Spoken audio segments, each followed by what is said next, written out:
அதெல்லாம் ஒண்ணும் இல்லையா, அவரே பதில் சொல்லிட்டாரு. இல்ல அவரே திருப்பி பதில் சொல்லிட்டாரு. காலையில் சொன்னது வேறு, காலையில் சொன்னது வேறு, மாலை அதற்கான பதிலை அவர் தெளிவாக உங்களுடைய அனைத்து தொலைக்காட்சிக்கும் தந்திருக்கிறார். அதே பொருந்தும். வேற என்ன கேட்குறீங்க? இல்லை, இப்போ 2 நாள் பொதுக்கூட்டத்தில் ஒன்றும் பேசுகிறேன். நேற்றைய பொதுக்கூட்டத்தில் பேசுகிற போது அந்தியூர் என்பது தொடர்ந்து நாம் வெற்றி வாகை சூடியிருக்கிறோம். சேவல் புறாவிலே வெற்றி பெற்றிருக்கிறோம். ஆனால் இந்த முறை தோற்பதற்கு சில பேர் இந்த இயக்கத்திற்கு ஒரு துரோகத்தை செய்திருக்கிறார்கள். அதை நாம் கவனமாக எடுத்துச் செல்ல வேண்டும் என்று சொல்லியிருக்கிறேன்.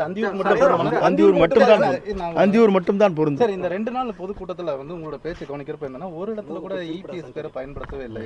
கழக பொதுச் செயலாளர், எதிர்க்கட்சி தலைவர் என்று அழுத்தமாக சொல்லியிருக்கிறார். அனைவரும் ஒன்றுபட்டால் தான் அதிமுக வெற்றி அடைய முடியும்.